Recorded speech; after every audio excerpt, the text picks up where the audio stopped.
Amen.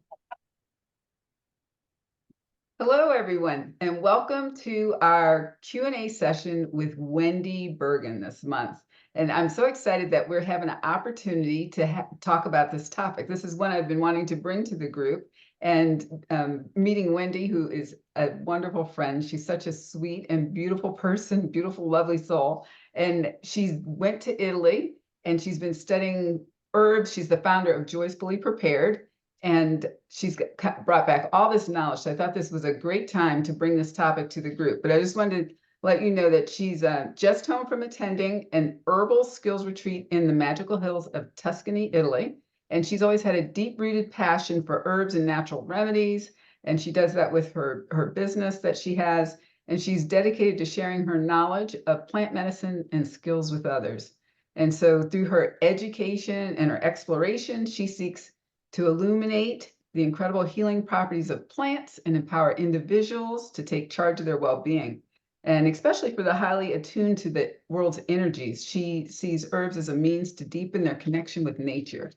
And I think that's beautiful. That's all the information, the kinds of, what we want to bring to this group to talk to the parents about and let them know that there's other options out there, especially to help our children who are highly intuitive and the adults can have more sensitive systems. Because I can tell you, just from personal experience, I do. I'm not a person that can take medications. And even if I ever had to take them, I have to take them at lesser dosage because my system is too sensitive. So I always try to do things naturally, natural herbs, natural remedies, those kinds of things. So that's why I think it's important just to look at that, because so many, when you go to the doctor, one of the first things they do are give you prescriptions. And so having some other options at looking at maybe natural ways of handling something before we have to get there, or just considering it, is something that we wanted to bring to the group.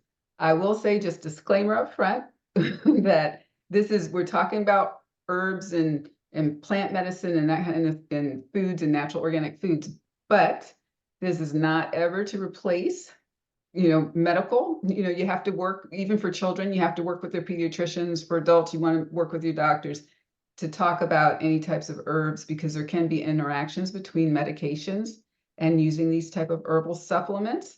But so that's something you always want to have a conversation and let your doctors or pediatricians know that. But we just want to have this conversation so that we can just open some awareness, give another option, another way of looking at how we can handle our health and use natural ways of supporting our body and nurturing ourselves. So I'm going to let Wendi jump in and share her knowledge and expertise. I'm so excited she's here, and let her talk to our group, share. And then after we go through our conversation, we're going to open up for questions for anybody who would like to ask questions after we go through the topics. So Wendi, welcome. Thank you for being here. Ellen, I am so thankful for this invitation and this opportunity. And you and I have become good friends over the last year or so, and we just have so much in common. And so I'm just really grateful for your trust in me to come and speak to your group. I'm so excited to be here. Oh, well, I'm glad to have you here, because I believe in what you do. I love what you do. And I think just to share it with others on what they can do and what's possible and what you offer. So this is great. Thank you. So I did go to Italy all by myself. That was the big one. Like overcame my fear and I went to Italy all by myself. And I belong to a an herbal circle of sorts with these amazing herbalists. And the woman in charge of this herbal retreat, she obviously put it together and she invited some like big players in the herbalist world. So Rosemary Gladstar, Margie Flint was there, Rosalie Della Foray, Maria Noelle Groves was there, and then just the attendees were there. Like, I mean, these women are amazing. And so I just soaked it in and listened and learned, and we stayed in a renovated castle. I don't know how renovated it was. I have learned that I am not a castle girl. I am a five-star hotel girl. It's what I know now. because I like to have hot water all the time, or at least when I want it. I like to have electricity all the time and rugs on the floor. So, just some basic things that we take for granted when we're staying in a castle. So, but it was awesome. It was a really great trip. We were there from Monday till Friday, and then the herbalist just taught us things. Like and what I learned is that I have so much to learn. Like I know a lot of stuff, but there's so much to learn, especially in the world of plants and energy and healing. And it was a lovely experience to be surrounded by so many people who, number one, honored their bodies. There's just such a reverence for the body, which I thought was amazing. Number two, they knew how to nourish themselves. Like they were very comfortable being sensitive to the earth, to God, to whatever energies there were. They were very, very sensitive, which was also super fun because I sometimes feel like I live even in my own family, they're kind of think that mom's a little kooky sometimes. But I am a little bit kooky sometimes, so it's We okay. all are. It's okay. But so just being there and having that experience, but I thought I would share just a couple things that I learned that I think would benefit your group. And one of the biggest things that I learned was from the herbalist Rosalie Della Foret, and she was teaching about inflammation in the body. But as she was teaching it, she told a story, and she prefaced it by saying that herbalists never take anything away from you. If you go to them, to a clinical herbalist and for help, they're not going to take anything away from you. The herbalist wants to give you help in the form of plant medicine to nourish your body, to heal your body, to care for your body. So they're going to give you something, they're not going to take something away. And her point was illustrated by the story. A wife sent her husband, the wife's husband, to Rosalie because I don't guess he was sick. She didn't go into any of that. But the wife told Rosalie that the husband was drinking 3 2-liter bottles of Mountain Dew soda a day. Now, for those of you who don't live in the United States, Mountain Dew is a horrible, horrible soda. It is plumb full of caffeine and it's like the worst soda you can drink.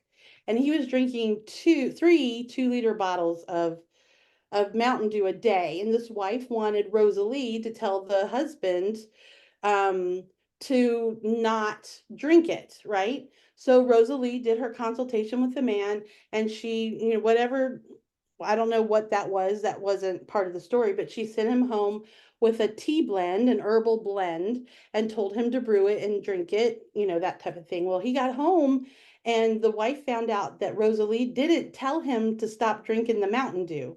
And she called Rosalie and she was a little annoyed. You didn't tell him not to do this. And she's like, yeah, I don't take things away from people. I gave him this tea to drink. So I think if I remember the story correctly, about 3 weeks later, the wife calls Rosalie and said, you'll never guess.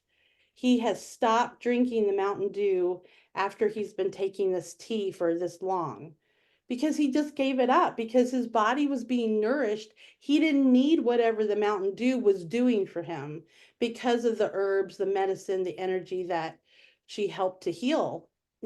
So I love that story. I love that it's true, but I also love the wisdom behind it. As mothers, especially, we get we worry over our children. We worry over a lot. But I think number one, if we nourish ourselves, whether it's with lovely herbs, whether it's with a nice bath or a good book or earlier sleep or a nap, how can we nourish ourselves the way we need to be nourished? And we don't have to take things away from ourselves until we're ready to give them up or however it fades out. But number two, our children. How do we nourish our children? And again, it's not just with plant medicine or with food in general, but how do we love on them? How do we give to them rather than just take away all the time? And we can treat people that way in our world, whether it be in a church or a community, our family. I just think that's one of the greatest lessons I think I learned in that entire trip. Wow. Well, that's beautiful. That's beautiful. So with what you took, all the information that you took out of that, Wendy, what kinds of suggestions or because I know I love that you shared about teas, because Mhm. you were mentioning about how they use teas a lot and mix things up. What Yeah. recommendations, like what two or three key things would you say people could focus on, or from what you took out of the herbalist session that would be easy to implement, that would be helpful to them? Right. So one of the other teachers was she was had us do a tea tasting, and the whole idea was to get to know how the herb feels in our body. And so she did dandelion root tea, had us taste it plain, no sweetener, just taste it. What did it taste like? How did it feel in our bodies? How did it smell? All those different things. And then she added cinnamon. It has a warming agent to it, and how was that different than just the plain? And then the third one, she added cardamom to have three, and that they become very synergistic together. And how does that play out? And I loved this exercise because she was teaching us how to taste tea, how to make it fit for our bodies. And what I learned was they kind of come from different places. Rosalie de teaches, and they all do, they teach the energetics of the body, that our bodies, everybody is different. We have similarities, of course, but your body either runs hot or it runs cold. It runs damp or it runs dry. And depending on the way your body works, you want herbs to complement your body. So if you're somebody who's always runs cold, you're not going to want to take like peppermint necessarily, because peppermint is typically, it does have some warming to it, but it's really typically a cooling herb. So you, unless you're hot, like it's a hot summer day and you want to cool down, you'll take peppermint. But if you're a naturally a running cold type of person, you don't want to take peppermint. It's not going to hurt you. It's not like, ooh, I'm cold, I take peppermint, and now I'm in big trouble. It's not anything like that. But you want to complement your body. So if you run cold, you want to take warming herbs like cinnamon, prickly ash, um, um, I can't think of off the top of my head. I had a bunch in my head, and then they just went away because that's what happens in my world. Garlic is one. Any of these, cayenne is another one. These warming herbs, and it helps your system because you want to bring everything into balance. You don't want to run cold. You want to run balance. You don't want to run hot. So I run hot. So peppermint is perfect for me, something that cools me down. And then you have the damp and the dry. Like I run damp. I sweat, just sweat. That's just all there is to it. I I in the wintertime, I'm the girl that walks around in short sleeves in the wintertime because I just run hot, and so I want to take drying herbs. I don't want to take moistening herbs. So more stringent type of herbs. I think like peppermint is more of a stringent. Um can't think again. Sometimes my brain just kind of sties, but I have a list where I can pull from. So you have that, the energetics, and we were talking about teas, right? And then you have, let's see if I can come back to it, Ellen. I don't know if my brain's going to make it or not. Here, hold on a second. Um, it just happens like that for me. I'm just trying to go back and remember what I wanted to remember.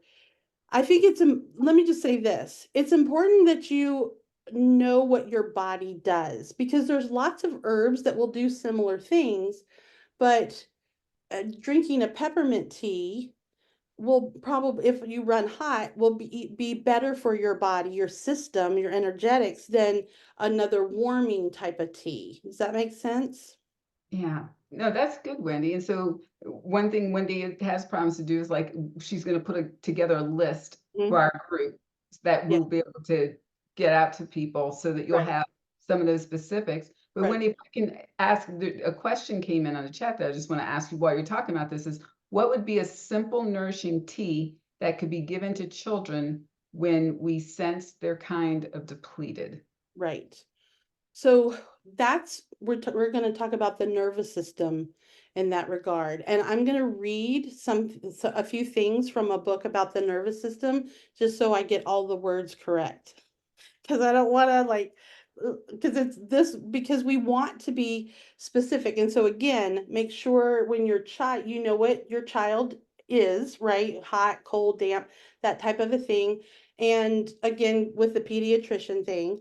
But you want to use the central nervous system. I'm just going to read this because I thought it was really quite beautiful.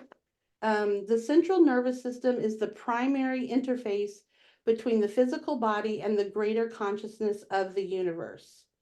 And so we want to make sure, like you're asking the question, we want to make sure our nervous system is as healthy as it can be. So that's a great question. So let me just kind of say this. You have 4 different ways that you can use herbs to care for the nervous system. Number 1 are nerve tonics. I'll go back and tell you what they are. Number 2, nerve sedatives. Number 3, nervine demulcents. And number 4 is nervine stimulants. Now, a stimulant is in herbalism is different than like um methamphetamines, for instance, you know what I'm saying? Things like or caffeine, all that kind of sugar, that kind of thing. It's different in herbalism. Okay, so um nerve tonics. So a tonic will feed, tone, rehabilitate, and strengthen the nervous system. And those are include, and I will put this list together for you too. So we want a list of some of the damp, dry, hot, cold herbs, and then these ones for the nervous system. So oat straw, skullcap, which is really good, chamomile, valerian, and hops. So you can use, those are just some, but those you can use to be just a general tonic. It's just gonna, you'll drink that every day. It'll just be there to, soothe and feed and tone the nervous system. I'm going to jump over to the demulcents because I think this answers your question pretty well. This group of herbs is soothing and healing to the irritated and inflamed nerve endings. So I think that kind of goes to what you're asking about when they're kind of depleted, they're kind of frazzled. The demulcent herbs have a gel-like consistency that coats and protects the nerve endings. Their actions are general on the nervous system, but included in almost all nervine formulas for their soothing, healing qualities and nutritional concentration. So, slippery elm bark, that's one of my favorites. Slippery elm is also really good. It's very mucilaginous. I think that's how you pronounce it. So it's gel-like, it's gooey, but it gets it's inside the body. I mean, it is kind of gooey, but it's really good to help soothe sore throats. It helps with digestive issues. That's how I use it a lot. I carry it around in my purse, quite frankly, because I get a nervous stomach, to be honest with you. So I'm like, slippery elm. Comfrey root, oats, barley, flaxseed, and marshmallow root.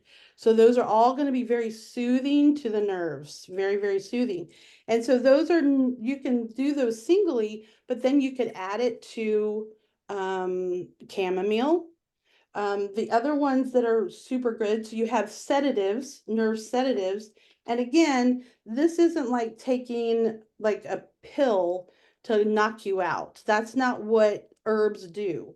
These herbs directly relax the nervous system and help reduce pain, ease tension, and aid in going to sleep. And so it's not like I'm knocking you out, a Benadryl or that other A word, that A pill, I don't remember what it's called, but they some of those include the California poppy, passion flower, which is amazing, St. John's wort, catnip, valerian, and you'll see some of these cross over into different categories. lemon balm, which is lovely, hops, lobelia, skullcap, and cramp bark. So again, you can pick and choose, and and this is what's great. If you have a list of these things, you can use one at a time and see how your child reacts, or maybe you want to use two and see how if the combination goes well for them.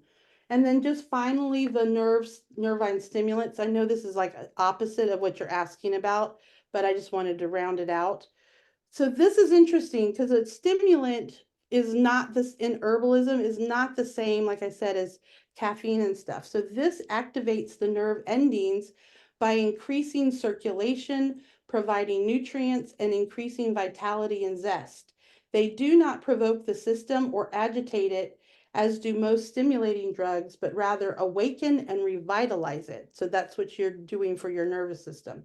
They include lemon balm, but remember, lemon balm was over in the sedatives as well. So you can see where you can use these herbs in different categories. Lemon balm, peppermint, ginkgo, gota cola, which is a lovely herb, spearmint, wintergreen, cayenne, ginger, bee pollen, spirulina, ginseng, rosemary, and sage. Just like that. So we have so many that we can choose from. I hope that answered the question. But understanding that the nervous system is what we're looking to nourish and help to heal and to protect. So with what you were just listing out, can you mix those across those four categories? You can mix them, or do you just use them within That's a if good you make a question. tea, or you just use them within that the Right. category? So I probably would not use a stimulant and a sedative together, but it depends on what you're trying to accomplish too. So, as I am not a master herbalist like many, I can also research this, but I see like the nerve tonic, that one that I talked about first, kind of like this general category of herbs for the nervous system. Like that's what did I say? Chamomile is in that one, skullcap, hops. It's just they're high in calcium, magnesium, B vitamins, and protein. And so it's a general nourishment of the nervous system is the goal of that. So you have this chamomile that's just going to always be there for you to support you, and you're just taking care of it. Well, The nerve.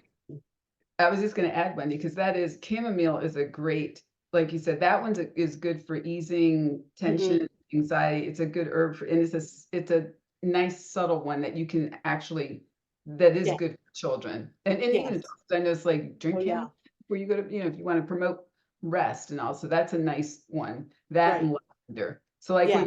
those are good ones that can help to and like what you said, I just want to go back and just reinforce, like whenever you're doing this and you're using this with children or even for yourself, it's best one at a time, just to Hmm. make sure, because you never know how your body will react to it. So always Right. introduce it one at a time and Right. then see how it is and then kind of go from there. Right. Wow. Exactly. Wow. So Yeah. those are good. So it's exciting to get the list of like what you were putting in those different categories and how Yeah. we can use those. Hmm. With that, Wendy, so that's all those are things that you're mentioning that can be used as teas, or those that you're mentioning just use it as teas, or like, or how about like essential oils or blend, how would you use those in those different categories? How would you use them? Sure. So you have the herb itself, right? So peppermint, lemon balm, chamomile, whatever. You can use them as tea. And let me just tell this story. When I was at the castle at this herbal retreat, I don't drink a lot of herbal tea. I just never grew up drinking tea. My parents didn't drink coffee or tea, and I just didn't. So I'm not against it at all. I just didn't. And I was noticing that these women always were drinking herbal tea. And it wasn't until like the second to the last day, or maybe even once I got home, like got back to the Airbnb, and I was like, these women are always drinking herbal tea. And it just hit me like a big brick. They're constantly nourishing their bodies. They know what herbs to use to nourish their bodies. A lot were drinking chamomile. A lot of the women, because we were up in these hills of Tuscany, they went out and just foraged for herbs and came back and made their own tea out of fresh herbs. I was like, dadgum, that's amazing. Like that was the coolest thing. And so there's a constant nourishment. So you can actually brew like a quart of tea at a time and drink it throughout the day. That's the best way to soothe and care for and nourish the nervous system is to drink throughout the day. But there's other ways that you can use herbs as well. You can use herbs in the form of a tincture, and a tincture is the same as an extract essentially.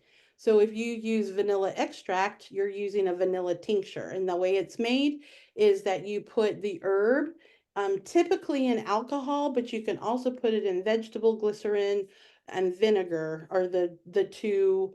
I think honey a little bit, but alcohol will stay preserved for the longest amount of time. But a lot of people who don't want to drink alcohol or take it in anyway, um, but you can use it in a vegetable glycerin. It's called a glycerite, or in a vinegar. They don't store as long. But basically, you're putting this just like vanilla extract.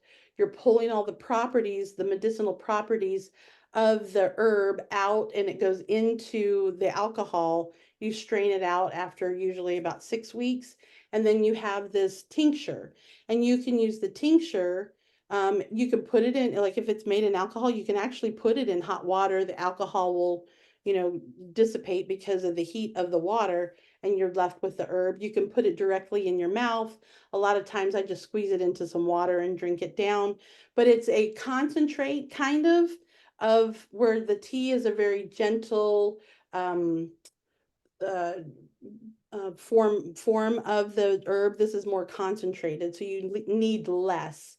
You can also, depending on what it is you're trying to do, if you're trying to put things internally to soothe the central nervous system, you can do that. But you can also infuse oils with herbs, and you can use it as a massage oil, like to rub after bath or whatever. You can use it to make salves. So if you have a bee sting or something along those lines, a sunburn, a bruise, you can use herbs in that regard. You can actually make little medicine balls. So you can take the powdered form of the herb and you can mix it with some honey or molasses or maple syrup. There's lots of different recipes out there, and you can make little balls, little medicine balls. And sometimes with that little sweetener with the honey, it'll make the medicine go down a little easier, right? Just like Mary Poppins. Wow, that's great. So Wendy, a question came in Uh-huh. from Akura's mom, and Mhm. is it possible that giving lemon balm to a child usually runs hot and is very active, could on the long run overstimulate the nervous system? And she says, my daughter developed like a tick about 8 months ago, and it's not going away. I had started giving her lemon balm tincture on a daily basis since then. And she said, now I'm wondering if that might be a factor. And she just wanted to clarify that she made the tincture herself using glycerin, not alcohol. Right, right. Um, so you're using the tincture and giving her the lemon balm. Off the top of my head, I don't know which way. I think lemon balm runs in the mint family. So I'm not sure if it runs cold or hot as far as like calming. But remember in this one list that I read, lemon balm can both be a sedative and it can be a stimulant. Yeah, so it could go both ways. It depends on how you might want to not give her the lemon balm because it might, where you're trying to get it to be a more of a sedative, it might be acting the other way because it's in both categories actually. So you may try a different herb. So Yeah, perhaps that's I what I can would stop do. for I would a while, see what I would happens. stop. And you may be giving her too much as well. So I would probably stop, let it get out of her body, and then maybe instead of a tincture, maybe you brew it in a tea and give it to her that way. Oh, because it would be less concentrated than the Yeah. tincture. She Hmm. said I was giving it to her for immune system support. Yeah, so you have other options for immune system, like elderberry is one of the very best for immune system. Cayenne, garlic. I know cayenne and garlic aren't as fun as elderberry. You can use elderberry as well as elderflower, and they can. That's how I make my elderberry syrup kits. I have pre-made, I make my own elderberry syrup kits and I use dry organic ingredients. So I have elderflower, elderberry, cinnamon, clove, and ginger to support the immune system. So that's what I use for immune system support. Okay, and she says yes, she makes Oh, elderberry good. syrup too, and she said, "I guess I can rely more on the elderberry syrup and drop the lemon balm." Yeah, yeah. Try that, see how that works. And maybe your daughter just needs a break. Just, make it less about, I don't want her to get sick. And remember that the body is doing a great job taking good care of us. And sometimes getting sick isn't a bad thing. Sometimes it's a way, this is what I've heard from a lot of people. Sometimes it's a way to get rid of the toxins in the body is by being sick.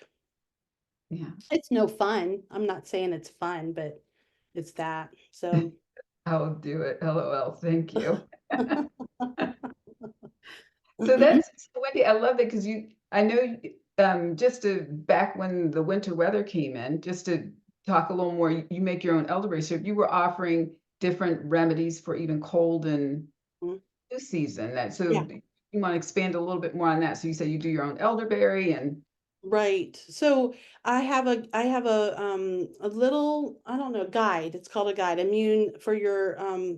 for your immune system, ways that you can heal the body or support the body when you get sick. Like a lot of them are just in your kitchen already.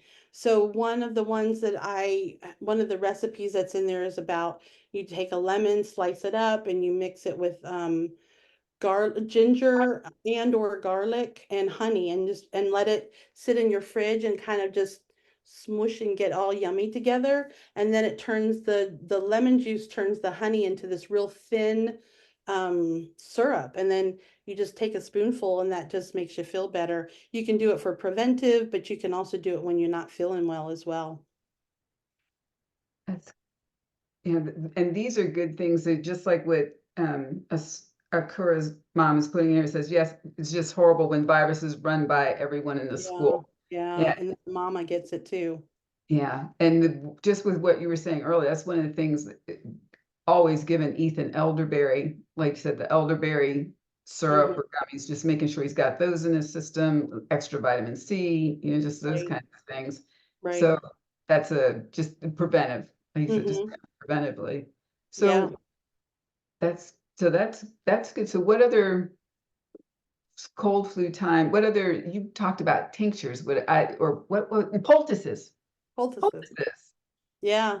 So a poultice is you kind of smush up a bunch of food. That doesn't sound very appealing at all. You kind of so I use one for chest and colds. And that poultice it's onions and you saute those you cut up onions. Can I I just actually ask use, Wendy, just to go back, can you explain what a poultice is, just in case right. you don't know? Yeah. So a poultice really is, um, food or herbs, let's plant matter of some sort that you usually kind of cook. Typically, it doesn't have to be, but you can cook it and you put it on, well, you can just put it directly on the skin. I usually, for my cough one, I put it in a flannel piece of material and then lay it on the chest to help it's hot and lay it on the chest. But it can be as simple as depending on where you live, up north in the United States, there's a wonderful wild plant called the plantain, and it either comes broadleaf or narrow leaf. And if you get stung by a bee or bitten by something or scratched up, you can actually pick one of those leaves and kind of mush it up or put it in your mouth and chew it up and put it directly on the skin, on the bite, on the scrape, and it will take the sting away, the pain, and it will start to help to heal it. So you can do a poultice as easy as chewing up a piece of plant matter and put it directly on the skin, but usually it goes right on the skin, and it helps to penetrate through the skin and to heal whatever organ or a bite, whatever, different things like that. My daughter sprained her ankle, so I made a poultice of comfrey root and bone set and probably something out plantain, and I made that and I wrapped her ankle up in it, and in a couple of days she was right as rain. Oh, wow. So what are some of the different kinds of, you said you do one for chest, are there different types of, I'm not as familiar with poultices. Yeah, So there's it's different both. kinds of them? Yeah. So poultice is the really great thing about a poultice is, well, it's just not talked about. We hear about tinctures, we hear about infused oils and herbs in general, tea. Poultices are this kind of this magical um, herbal preparation. And like I said, it can be as simple as that finding that plantain in your front yard and chewing it up, macerating it, getting it kind of so that the juices start to come out and put it right on the skin. Or you can have like mine for the chest is it's onions that have been sauteed in, not sauteed, like wilted in oil, and then you add some cornmeal to it to help bind it all up, and a little bit of vinegar for its volatile smells, I guess. And you make it into this mash, and you put it on a clean cloth, a cotton cloth, and kind of wrap it all up, and you just set it right on the chest, and the oils from the onions, the vinegar, the cornmeal holds the heat in, and it's so warm and soothing, and it has broken up bronchitis for my children, for myself. It goes up the nose, it penetrates the skin into the lungs.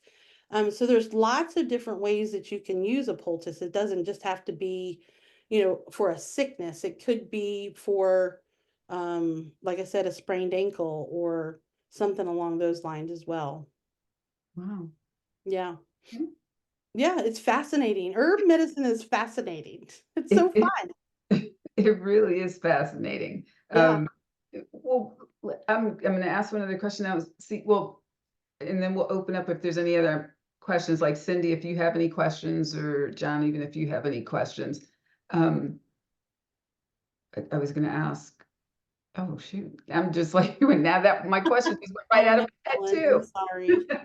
No, it'll come back to me in a second. I Oh, will.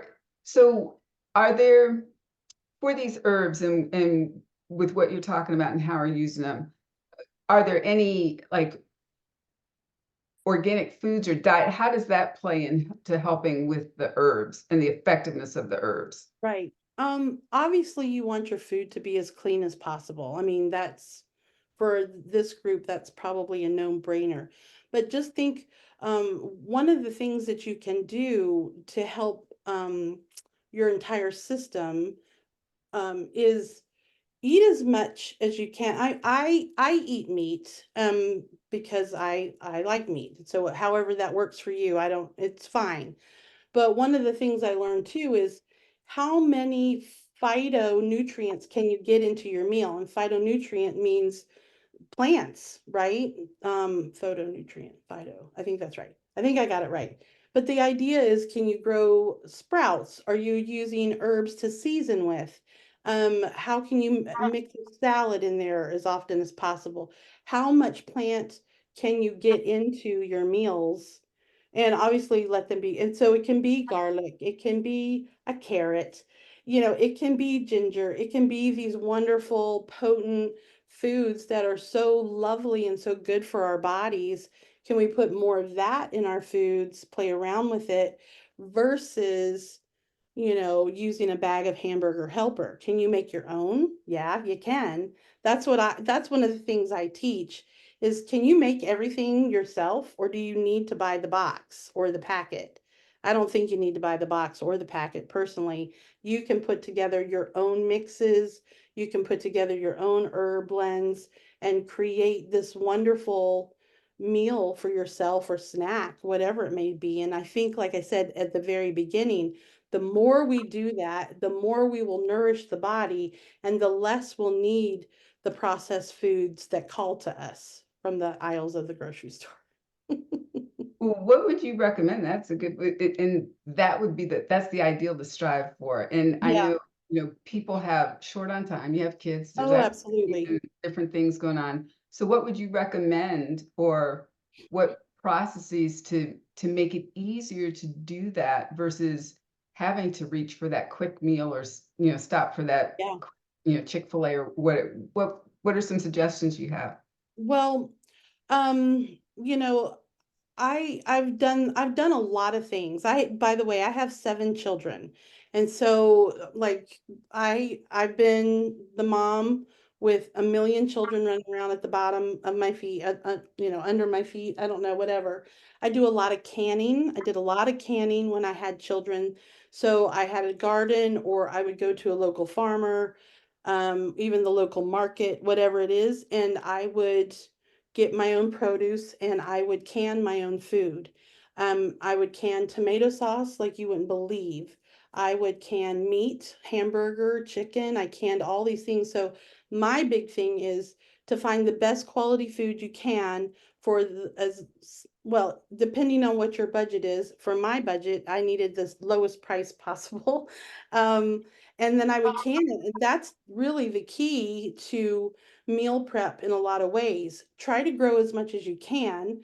And even if it's you're learning how to grow, I have a container garden for beginners workshop on my website, joyfullyprepared.com. Learn how to grow your own food. It's a wonderful thing to do with your kids too. Teach them how to grow their own food. One of the easiest things you can do, if you don't even have a balcony, a yard, a house, whatever, get a little pot with a little bit of dirt and find yourself a rosemary plant and put it in a windowsill. And it doesn't even need a ton of water. And you can grow rosemary on your windowsill. So that's the easiest herb to grow. And let me say this about herbs. It is less expensive and more delightful, because I don't know whatever word, and healthier to grow your own herbs. Those herbs that are in the grocery store in those little packets or just flopping up there, they are not worth the money. You're paying so much money for somebody else to grow these herbs and chop them off and leave them in the store. You can grow a whole pot full of rosemary and use it as you want, or you could sell it to somebody. You could chop off some and say, here, 50 cents for this thing. I don't care, any amount of money. You could do your own kind of herbal business that way. So don't limit yourself when it comes to herbs. You can grow lavender, grows quite easily inside, rosemary grows easily inside, basil grows pretty well inside as long as you keep it hot and wet in the windowsill. It likes to be nice and wet and hot. It likes the hot weather. But so many things, chives can be grown. So easy to grow, so many things. Um, and you can just add those. So canning, learning how to dehydrate, you can find a dehydrator on Marketplace, Facebook Marketplace, for $25. Learn how to do these things. These are skills. Learning how to preserve food, grow herbs, harvest things, and then use them. These are all skills that are they're necessities. And you can't take a skill away from anyone. And as a mother, to be able to do that for your family, it is the most rewarding thing because nobody can take that skill away from you, mama. And you get to take care of yourself, grow your confidence, and then you get to take care of your family and help them out. I don't know if that helps to answer your question or not, Ellen, but those are No, some of the thoughts that I have. no, that's very helpful. And I was just looking at the comment is not, Akira's mom says not in the Pacific Northwest when you were Mm-hmm. talking about growing, Mm-hmm. like certain things, so it's not as, I guess, inexpensive to do it there. And she said, I can't get a rosemary bush to live longer than 1 or 2 years. Years. And that Yeah. may be the case for you. That's okay. And you can have that expectation, like, I'm going to have to replace this rosemary. And then you start a new one and you keep them going. And that may just be what happens. Harvest what you can, dehydrate it, preserve it, and then you can start a new one and use it for fresh. That's just, I can't grow a lot of things. I live in Florida. I can't grow a lot of things down here, especially in the summertime. I can't grow dill unless it's in the wintertime. So I have to plan accordingly for my circumstance. Yeah. That's just life, unfortunately. You can grow a ton of stuff up in the Pacific Northwest, though. Yeah. So that's what Wendi does. When she's talking joyfully prepared, you help with people learning all those different type of skills and how Right. to grow or how to do all these things where you Yes. can be more natural, eat and be more natural with what you're creating and what you're doing for your family. Yes, It's just, exactly. Because yes, that's lots. fun. It's just fun. I'm all about the fun, my friends. And you know what? Because like I said, it's so easy to get in the quick and the fast and doing, but taking that time, John and I were actually just talking about we want to start Mm, container gardening with some herbs that we wanted to good. do that and actually teach our son how to do that so Right. that, it would be a fun family project and then it's Absolutely. also healthy and we'd have our own. And when you Yeah. grow it yourself, of course, you control what pesticide, you don't have to use pesticides, No. what fertilizer Mm-mm. have, and so how organic and how clean it is for you and your Yeah. family. And herbs are almost, there's not a lot of pests that bother herbs. They help each other. And that's why you always want to plant basil with tomatoes, for instance, because the basil puts off whatever aroma to keep the beetles away from the tomatoes. That's just one type of companion planting. Oh, that's great. That's a good Yeah. tip. Mm-hmm. Um, I Yeah. want, I wanted to open up for a second. Cindy, did you have any questions? Anything that may have surfaced while Wendy's talking or anything about for your family? Any thoughts?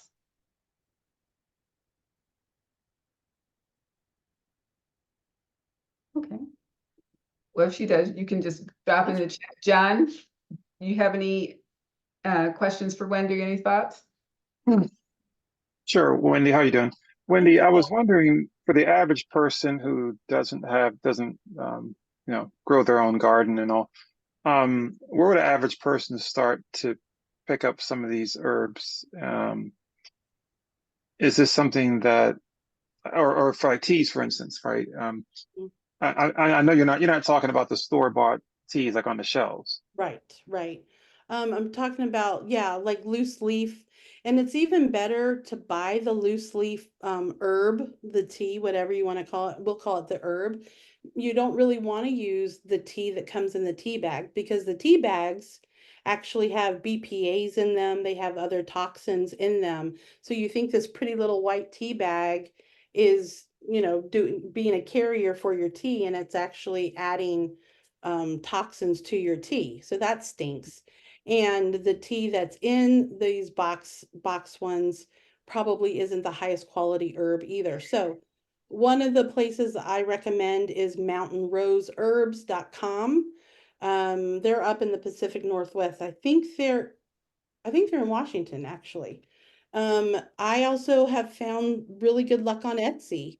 I've done a lot of uh, yeah, co-ops are a good idea.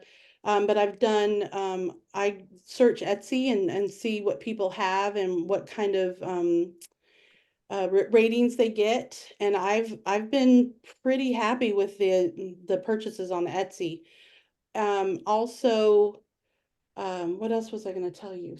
I had another one, but then I just want to. So here's just one too. Like when you start to grow your own herbs, like and here in the Publix, that's the grocery store down here, they'll have this, and I think I remember having them up in New Jersey in ShopRite. They'll have a big potted thing of basil, and it's probably about 20 little basil sprouts, and you'll see them over there in the produce section. and mine was like $10, but there's like 20 different basil plants, and all I have to do is separate those out and plant them in the tomatoes, and that'll save you a ton of money. Versus, don't buy your herbs at the Lowe's or the garden center anywhere, because they're going to charge you $5, where you can either grow it yourself or find it from a local grower for much less expensively. I'm not sure if that was proper grammar or not.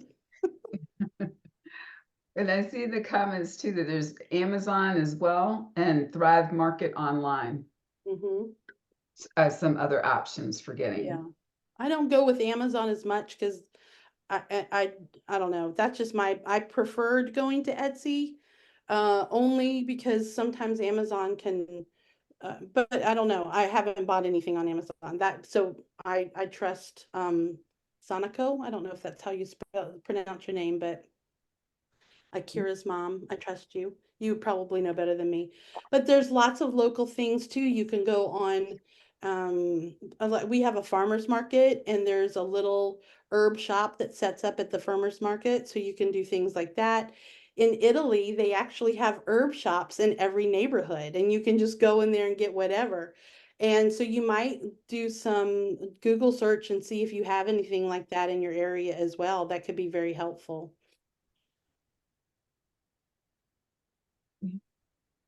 And another, a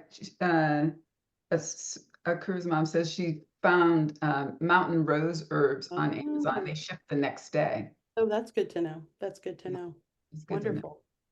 to know. Yeah, Wow. that's good. Yeah, anything like that. And one of the things I'm learning is to play with your food, play with these plants, feel how you in this group are sensitive. You have this wonderful gift to be able to feel how things feel in your bodies. And if they make you feel good, then eat more of it or drink more of it. If they don't make you feel good, that's not the one for you. And you already know that. And I had an experience in Italy as well.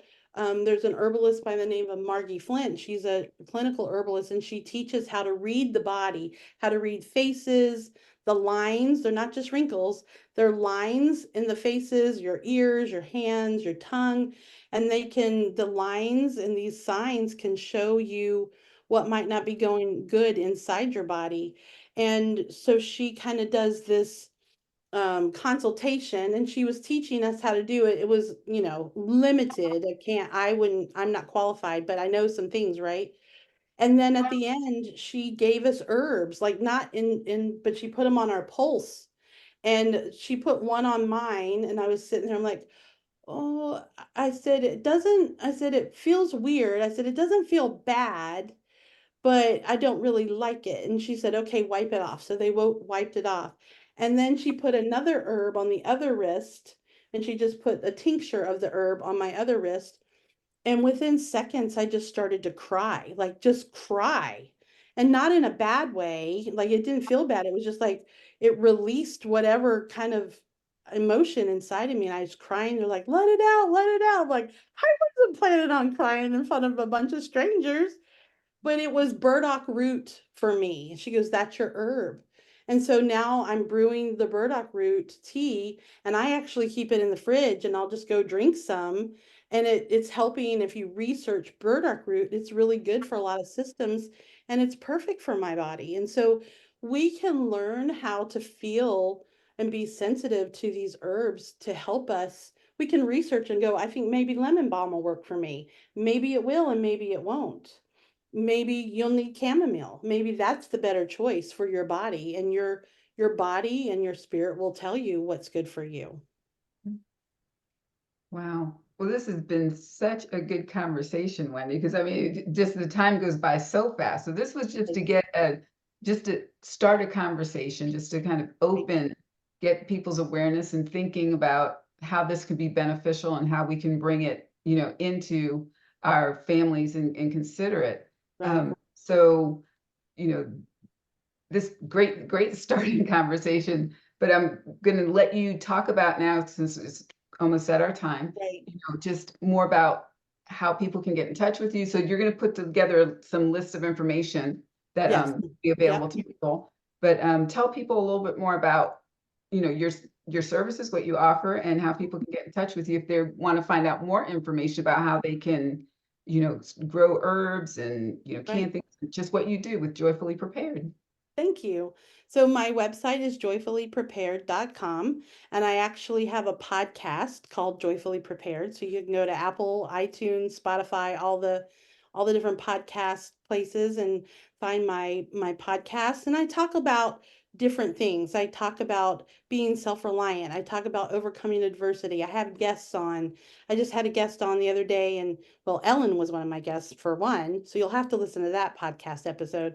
But I had another woman who is a journal therapist, and we talked about the healing powers of writing in a journal. So I have all sorts of different fun guests who are teaching gardening or transitioning to motherhood, all sorts of different things. But I'm releasing and starting an herbal course next month called Start Your Home Apothecary. I'm like, what's that word? And I'll be teaching herbs. We're not like gonna, have a mountain full of herbs. We're gonna, keep it simple, learn how to taste herbs, learn how to use them, but I'll teach you skills. I'll teach you how to make a tincture, how to make medicine balls, how to infuse oils, make a poultice, all these different skills that are so vital to being a mother, quite frankly, to being able to help other people and nourish them. And it's not a clinical herbalist type of course. It's very home remedy, that type of thing where you can begin your journey into herbalism. So I'm doing that. And like I said, on my website, I have a few courses, how to grow in containers for beginners. I have one on recipes, guides for your immune system. So I have a few things on my website as well, and then I have a membership, a paid membership where we talk about being self-reliant, we talk about herbs, canning, and you can find that information on my website as well. Well, great. Well, and now all this will be put into the notes for the show too, when this is posted. So I want to thank you, Wendi, for coming and sharing your expertise with us, sharing your insights and telling us about what you learned and were able to bring back from your herbal retreat in Italy.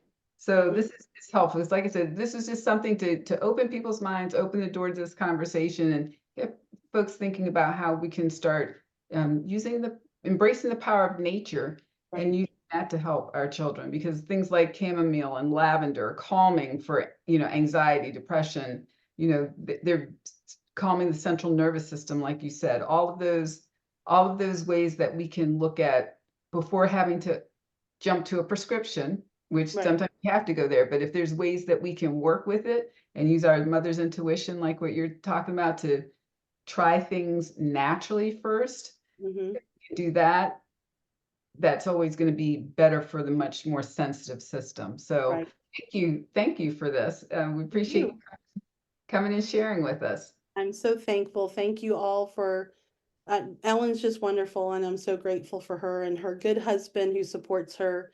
I'm very grateful to know you, Ellen. Thank you. Oh, well, thank you. So that's all we have for this month, and we'll be getting back next month for another topic. And we'll look forward to we can always have Wendi come back, because I like the idea of, like you were talking about, like little medicine balls, like a workshop or something, maybe for this group on some simple way of doing something. That would be I think would be interesting. Yeah. Okay. Well, thank you all very much. And I look forward to getting back together again next month.